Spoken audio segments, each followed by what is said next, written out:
બેઠો હતો તો રાતે 12 વાગ્યે ભૂતની વાતો થઈ. મને તો બીક મંડી લાગવા, હું તો સૂઈ ગયો. મેં કીધું નહીં, કદાચ અહીંયા ઝાંઝરીઓ વગર છે મારે ક્યાં જવું? એક તો એવડા મોટા ઓરડામાં એકલો ભાગીને જવું ક્યાં? રાજુભાઈને ઘરે અમારો ઉતારો છે. એટલે કાલે અમે વાત કરતા હતા, પણ હું આપને એક આમ માત્ર મજાક માટે કહી દઉં છું. મેં ગઈકાલે પણ ચર્ચા કરી હતી, એટલે મને આજે તમારી સાથે થોડી વાત કરવાની ઈચ્છા થઈ. આ દુનિયામાં ભૂત જેવું કઈ છે જ નહીં હો. કેટલાય ભૂત જોયું, એલા હાથ તો કરો, જોયા છે નહીં ને? તો પછી હું ખોટી વાત કરી? આપણે જોયું જ નથી તો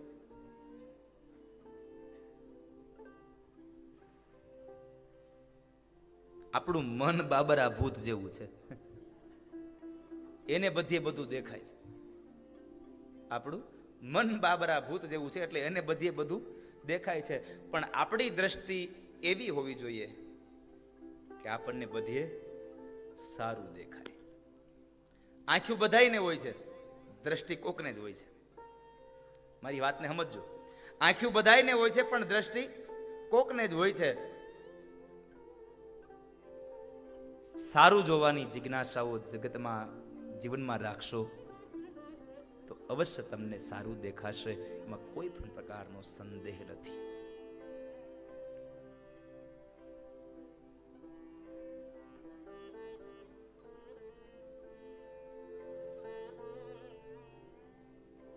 એટલે ચમત્કારની એક કથા છે, માં ભગવતીની કૃપાથી કેટલું માણસમાં પરિવર્તિત થાય એની કથા. કે વિવસ્વાન નામના એક મુનિ અને પુત્ર હતો શ્રાદ્ધદેવ. અને એ શ્રાદ્ધદેવ વશિષ્ઠ મહારાજની સલાહ લઈ અને પુત્ર કામેષ્ટિ યજ્ઞ કરે છે પુત્રની પ્રાપ્તિ માટે. અને આ દુનિયામાં માણસ પાસે બધું હોય, પણ જો દીકરો ન હોય એટલે દુઃખી હોય. લ્યો, શ્રીમદ ભાગવતના મહાત્મ્યની કથા છે. પેલો આત્મદેવ નામના બ્રાહ્મણ અને ધુંધુલી નામની એમની પત્ની, શું કર્યું એને? બધી વાતનું સુખ છે પણ દીકરો નથી, એટલે આત્મહત્યા કરવાના પ્રયત્નો કર્યા. એમાં આપણે પણ આ દુનિયામાં દુઃખી થતા હોય, દીકરો નથી, દીકરો નથી. હવે તો ઘણા બધા આપણે બોલતા હોઈએ છીએ આખો દિવસ, દીકરો દીકરી એક સમાન. આવા સૂત્રો આપણે બોલતા હોઈએ છીએ, દીકરો દીકરી એક સમાન. છતાં પણ દીકરા માટે આપણે રડતા હોઈએ. જોકે હવે તો ઘણો જાગૃત સમય આવી ગયો છે. અત્યારના યુવાનો પણ ખૂબ જાગૃત થયા છે. એટલે એ શ્રાદ્ધદેવે વશિષ્ઠ મહારાજ પાસેથી સલાહ લઈ અને પુત્ર કામેષ્ટિ યજ્ઞ કરાવ્યો પુત્રની પ્રાપ્તિ માટે. પણ એમાં પુત્રની પ્રાપ્તિના બદલે પુત્રીની પ્રાપ્તિ થાય એવો શબ્દ બોલાઈ ગયો. એટલે એમને ત્યાં પુત્રને બદલે પુત્રી થઈ, દીકરી થઈ. માણસ આકળું વ્યાકુળ થયો. એમણે વશિષ્ઠ મહારાજને પ્રશ્ન કર્યો, બાપજી, આપણે પુત્ર કામેષ્ટિ યજ્ઞ કર્યો હતો, અને છતાં પણ આજે પુત્ર કામેષ્ટિ યજ્ઞને કરવા છતાં પણ આજ મારા ઘરે દીકરી, આવું કેમ બન્યું?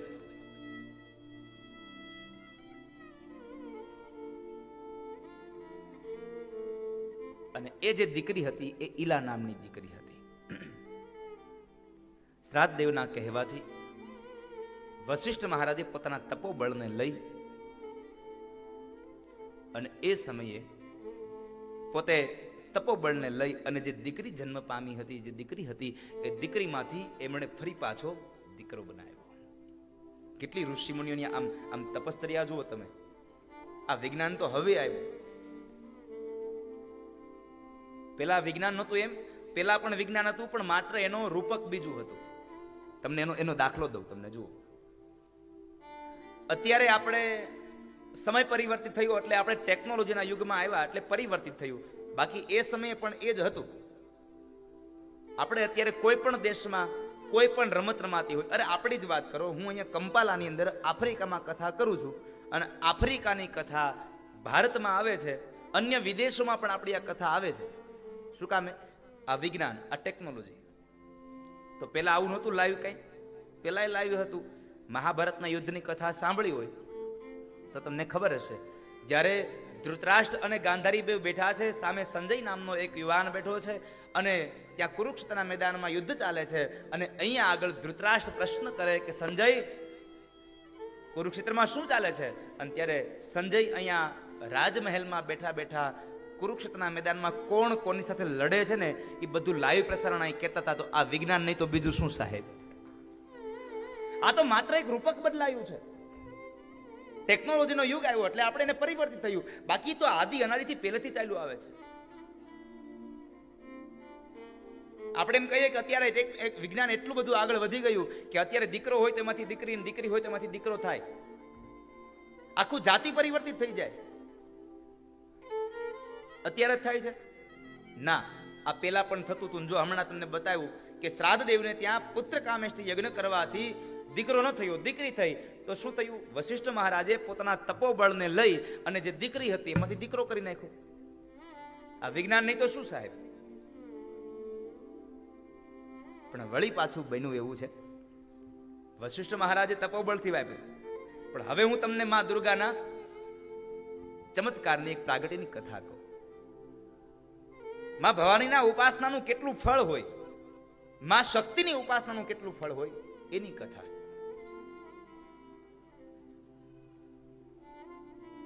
અને એ સમયે બરાબર એ સુદ્યુમ્ન જ્યારે યુવાન થયો છે, ઘોડાઓને લઈ અને જંગલમાં શિકાર કરવા માટે જાય છે.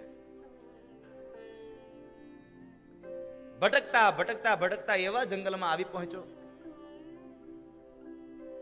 કે જ્યાં ભગવાન શિવ અને માતા પાર્વતી આનંદપૂર્વક બેઠા છે, પ્રેમ પ્રણયની વાતો કરે છે. અને એ સમયે ભગવાન શિવે એ જે વિસ્તાર હતો એને સુરક્ષિત જાહેર કર્યો હતો. કારણ કે કોઈ પુરુષ ત્યાં આવે તો કદાચ માતા પાર્વતીને થોડી લજ્જા થાય, થોડી શરમ આવે. એટલે શરમ ન આવે એટલા માટે એમણે એ જંગલના એ થોડાક વિસ્તારને, એમણે એ ક્ષેત્રને એમણે સુરક્ષિત જાહેર કર્યો હતો. અને બરાબર પેલો સુદ્યુમ્ન નામનો એ યુવાન ઘોડા ઉપર સવાર થઈને ત્યાં આવ્યો. અને બરાબર એ જંગલમાં એને ખબર નથી એટલે જંગલમાં પ્રવેશ કર્યો. પ્રવેશ કરતાની સાથે જ જેટલા પુરુષો હતા એ બધા જ સ્ત્રીઓ બની ગયા. ઘોડા હતા એ બધી ઘોડી બની ગઈ ભગવાન શિવના શાપને લઈને.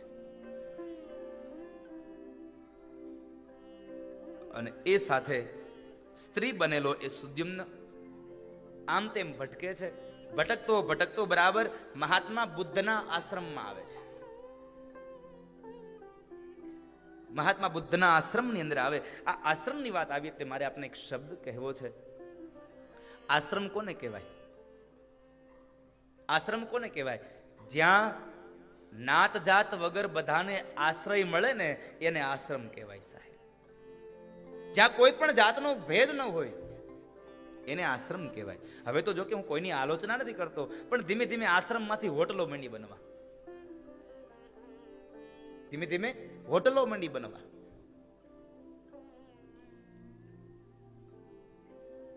ભટકતા ભટકતા બુદ્ધના આશ્રમમાં આવે છે.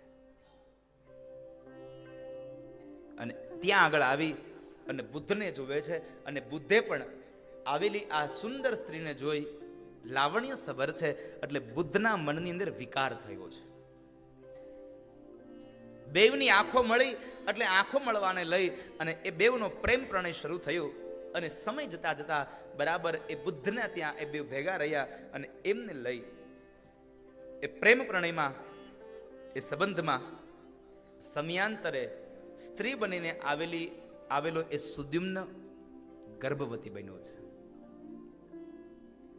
એ સ્ત્રી ગર્ભવતી બની થોડો સમય પસાર થયો એટલે એ સ્ત્રીના ઉદરમાંથી એક પુરુરવાનો જન્મ થયો છે. પુરુરવાનો જન્મ થયો. ઘણા સમય વ્યતીત થયા બુદ્ધના આશ્રમની અંદર એ રહે છે. અને આશ્રમમાં વ્યતીત થયેલા સમયોમાં એક વખત એને પૂર્વજીવન યાદ આવ્યું. કોને? સ્ત્રીને. સ્ત્રીને પૂર્વજીવન યાદ આવ્યું એટલે એને આશ્રમ છોડી અને ફરી પાછા એમણે વશિષ્ઠ મહારાજના શરણોમાં જઈ અને પ્રાર્થના કરે છે, બાપજી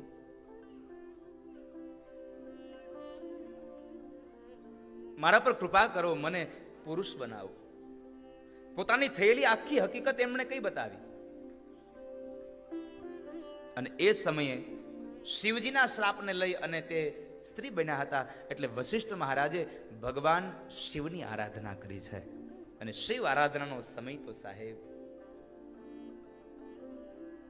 કેટલો આમ શિવ નામનો અર્થ જ કલ્યાણ છે. શિવનો અર્થ કલ્યાણ. સૌથી જો ભોળામાં ભોળો કોઈ દેવ હોય તો ભગવાન શિવ.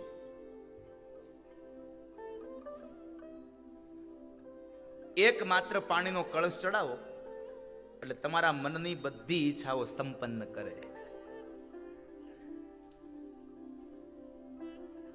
ત્રણ વસ્તુ એને જોઈએ: એક બીલીપત્ર, એક પુષ્પ અને એક લોટા જળની ધાર. આ ત્રણ વસ્તુઓ જોઈએ સાહેબ.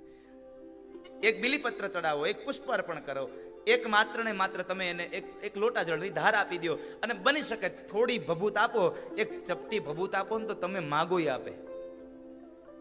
એટલે તો કવિ કહે છે, ચપટી ભભૂત મેં હે ખજાના તીર કા. શું ન આપે ભગવાન શિવ? તમે માગો નહીં, આપી દે.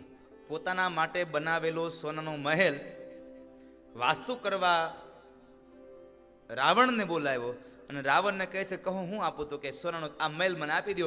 ભગવાન શિવે સોનાનો મહેલ આપી દીધો. આટલો દયાળુ છે સાહેબ.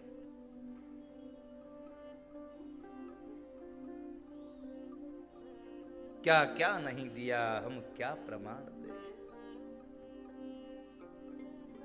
અરે સાહેબ, ધન દોલત આપી દઈ ને એની સામે તો વાંધોથી બીજી વખત કમાવી લેવાય, પણ જહર પિયા જીવન દિયા કિતના ઉદાર તું. ઝેર પી અને જીવન આપ્યું. દેવતાઓને જીવતદાન આપ્યું.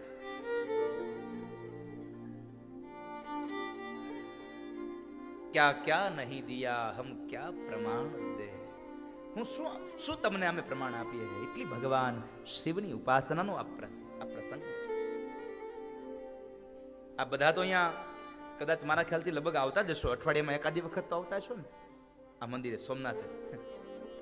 કેટલા જણા આમ રવિવાર, દરરોજ નહીં પણ રજાના દિવસોમાં અઠવાડિયામાં એક વખત કેટલા આવો છો મંદિરે? જરા હાથ ઊંચો કરો.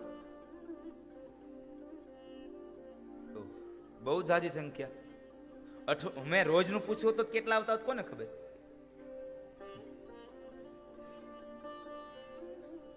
આ તો પેલા જેવું છે સાહેબ. મંદિર બંધાઈ જાય પછી મંદિરમાં જવા વાળા નથી બંધાતા. એ નથી બંધાતા.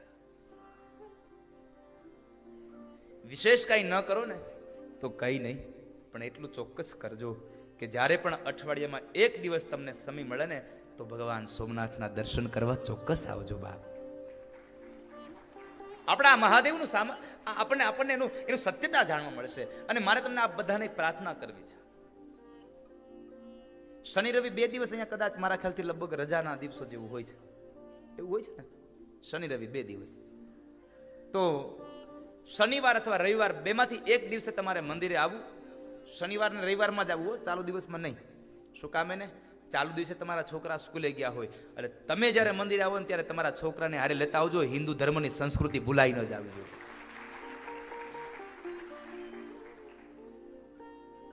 એકલા એકલા ન આવતા હોને, હારે છોકરાને લેતા આવજો. એટલે ભગવાનને ઓળખાણ કરાવવા થાય કે આ અમારો છે, માગે કંઈક આપજો.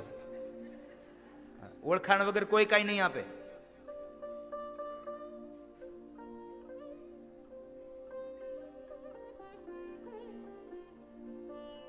ભગવાન શિવની આરાધનાનો આ સમય, આ પવિત્ર શ્રાવણ માસ. મૃત્યુંજય મહાદેવ ત્રાહિ મામ શરણાગત. જન્મ મૃત્યુ જરા વ્યાધિ પીડિતમ કર્મ બંધન. હે ભગવાન, હે મહાદેવ, હે શિવ. ઝેર પી અને તમે તો દેવના દેવ મહાદેવ બન્યા. અમૃત પી અને દેવ બની શકાય, પણ ઝેર પીએ એ તો મહાદેવ બને છે. મહાદેવ બન્યા છે.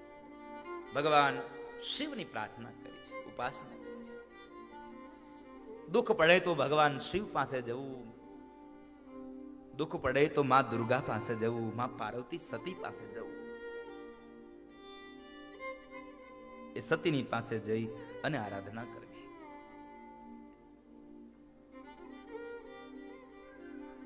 કારણ કે તમે ભગવાન શિવ પાસે જશો, કદાચ એ બાપ છે, થોડી વાર માનશે, નહીં માને એવું બને, પણ માં એક પાત્ર એવું છે સાહેબ, દીકરાની એક પણ વાત ન માને ને તો એ માં ન કહેવાય સાહેબ.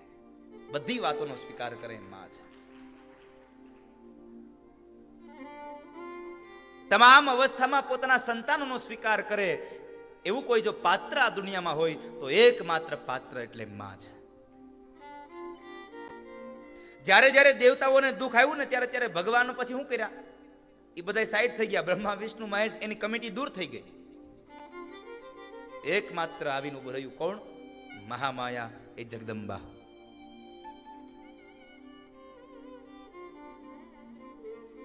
વેશભુજાળી સિંહ સવારી અંબાયાનંદે,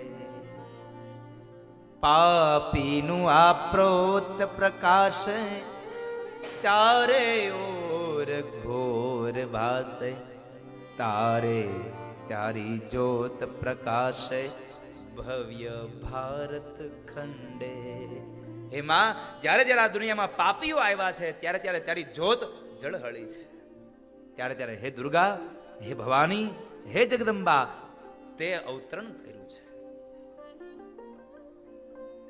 વિષભુજાળી સિંહ સવારી અને અંબા આનંદે.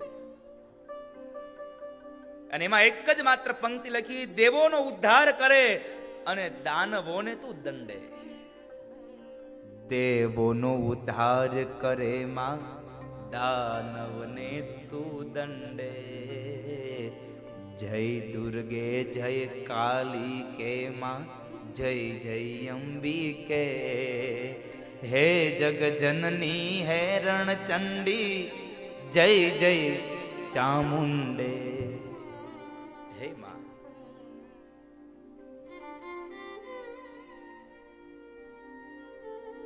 આ બહુ ભવ્ય, આ બહુ દિવ્ય પ્રાર્થના મારા પરમ સ્નેહી ગંગદાસભાઈ કોરાટ, જેવો સૌરાષ્ટ્ર ગ્રામીણ બેંકના મેનેજર મારા ગામમાં હતા, અને એ સમયે એમણે આ મા ભવાની જગદંબાની આરાધના લખી છે. એ પરમ ભગવતીના ઉપાસક છે. બહુ બહુ એક આમ ઉપાસક, માં જગદંબા પ્રત્યેનો બહુ આરાધન એને, એ જગદંબા પ્રત્યેની એને હામ, એટલે એમણે લખ્યું ને એના શબ્દો છે. જય દુર્ગે જય કાલી કે માં, જય જય અંબિકે. હે જગ જનની હે રણચંડી, જય જય ચામુંડે.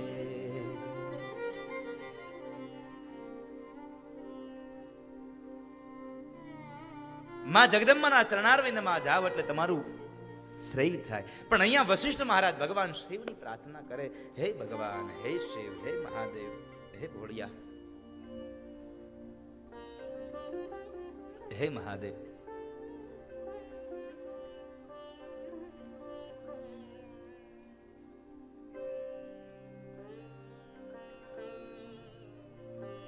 ભગવાન શિવની આરાધના કરી. ભગવાન શિવ પ્રગટ થયા છે.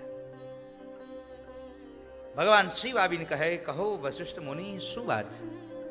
પ્રભુ, એક જ ઈચ્છા છે, સુદ્યુમ્નને ફરી પાછો પુરુષ બનાવો. ભગવાન શિવ કહે છે, પુરુષ તો નહીં બનાવી શકું, પણ એક વરદાન આપું. 1 મહિના માટે એ પુરુષ રહેશે ને 1 મહિના માટે સ્ત્રી રહેશે. ભગવાન શિવે સુદ્યુમ્નને એક વરદાન આપ્યું, 1 મહિના માટે સ્ત્રી અને 1 મહિના માટે પુરુષ બનાવ્યા છે. પણ સુદ્યુમ્નથી આટલી વાત એને પૂરતી ન લાગી, એટલે વશિષ્ઠ મહારાજને કહે છે, બાપજી, કોઈ પણ સંજોગે મારું પુરુષત્વ મને હંમેશના માટે મળે એવી કૃપા કરો. ભગવાન શિવે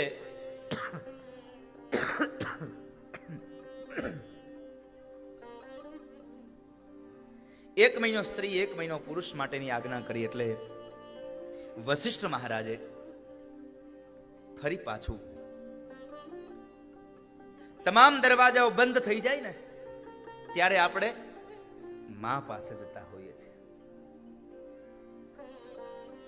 એટલે વશિષ્ઠ મહારાજે મા પાર્વતીની પ્રાર્થના કરી છે. મા પાર્વતીના ચરણમાં જઈ અને પ્રાર્થના કરે છે કે હે મા, આનું દુઃખ તમે દૂર કરો.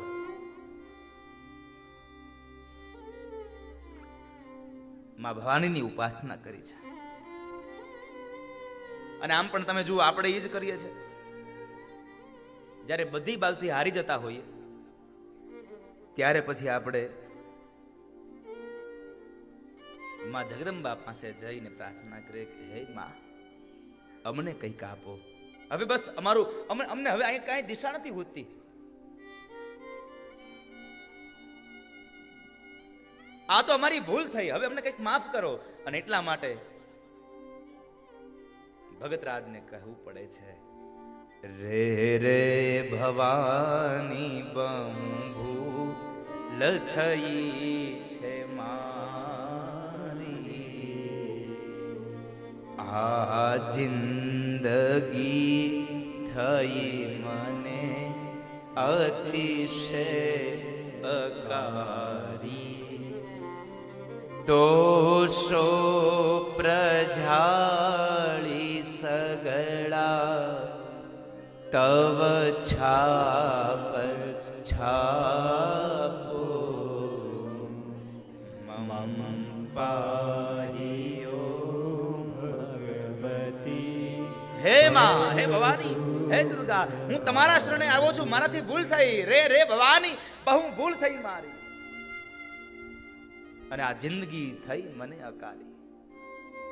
મને માફ કરો, મારું કલ્યાણ કરો, મારું શ્રેય કરો, મારું હિત કરો.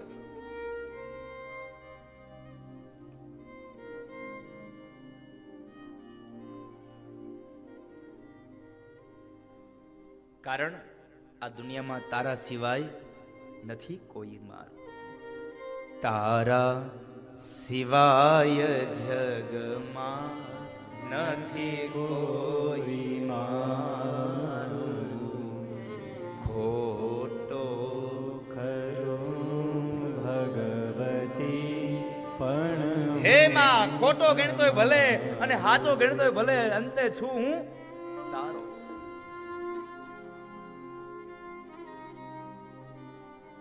હે માં, મારો સ્વીકાર, મને સ્વીકારી દો. વશિષ્ઠ મહારાજે માં પાર્વતીની પ્રાર્થના કરી છે. માં પાર્વતીને કહે છે કે માં, જીવનું કલ્યાણ કરો. અને એ સમયે માં તો સાહેબ એવી દયાળી છે કે એક માત્ર તમારા અંતરમાંથી નાદ નીકળે ને અને આંખમાંથી 2 આંસુડાના બુંદ નીકળે એટલે ત્રીજું આંસુડું તમારી આંખમાંથી નીકળે ન નીકળે, આંસુડું આવે કે ન આવે એની મને ખબર નથી સાહેબ, પણ 2 આંસુના બુંદ પછી ત્રીજું આંસુનું બુંદ ન આવે ને તે પહેલા તો માં જગદંબા તમારી સામે આવીને ઊભી રહ્યું. કારણ અંતરમાંથી નાદ થાય.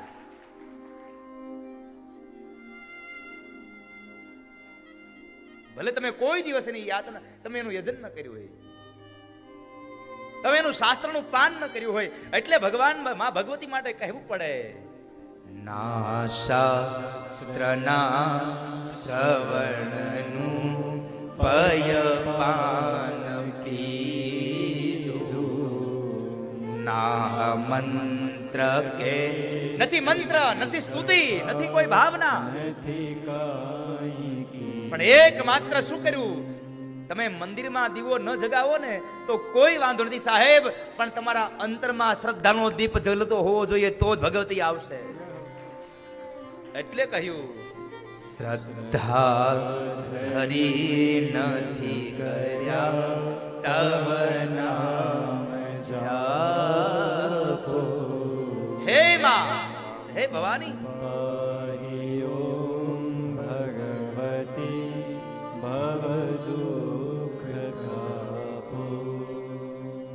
ભગવાન ભગવાન શિવની આરાધનાથી માત્ર 1 મહિનો સ્ત્રી 1 મહિનો પુરુષ. પણ માં પાર્વતીની જ્યારે પ્રાર્થના કરી, માં પાર્વતીએ શું કહ્યું? બોલો વશિષ્ઠ મહારાજ, શું કહ્યો છો? અને ત્યારે એક જ વાત માગી, માં આ સુદ્યુમ્નનું હિત કરો, એનું કલ્યાણ કરો, એનું પુરુષત્વ પાછું મળે એવી કૃપા કરો. અને ત્યારે માં પાર્વતી કહે છે કે વશિષ્ઠ મહારાજ, જો સુદ્યુમ્નને પોતાનું પુરુષત્વ હંમેશના માટે જોઈતું હોય તો જાઓ, તમે ત્યાં જઈ અને એક કામ કરો, મારું શ્રીમતી ભાગવત જે નહવાન યજ્ઞ છે એ મારા 9 દિવસના એ અનુષ્ઠાન તમે એની પાસે કરાવો. એ 9 દિવસનું અનુષ્ઠાન કરશે એટલે એની બધી મનોકામના હું સંપન્ન કરીશ બાપ. અને એ સમયે વશિષ્ઠ મહારાજ ફરી પાછા આવી અને આસો મહિનાના શુક્લ પક્ષની અંદર સુદ્યુમ્ન મહારાજ પાસે એણે મા દુર્ગાનું ચરિત્ર ગાયું, એ ચરિત્રનું વર્ણન કર્યું. અને એ ચરિત્રના વર્ણનમાં 9 દિવસ માં જગદંબાની આરાધના કરાવી, એક દિવસ માં જગદંબાના ઉપાસનાની કથાઓ કરી. અને જ્યારે પણ સમય મળે ત્યારે માં જગદંબાના કીર્તનો ગાયા, માં જગદંબાના ગુણાનુવાદને ગાયા. અને એ થકી 9 દિવસના એ નહવાન યજ્ઞ થકી 10મા દિવસે જ્યારે એનો દશાંશ યજ્ઞ થયો, બ્રાહ્મણોની પૂજા થઈ, બ્રાહ્મણોને દાન અને દક્ષિણા અપાયા. અને એ જ સમયે માં જગદંબાએ કૃપા કરી અને સુદ્યુમ્ન જે સ્ત્રી હતો એમાંથી પુરુષત્વને પામ્યો અને હંમેશના માટે પુરુષત્વનો એને સ્વીકાર થયો. એ જ માં દુર્ગાની પ્રભાવને લઈ અને સુદ્યુમ્ન રોજના માટે પુરુષ બની ગયો. આ જગદંબાની કૃપા છે.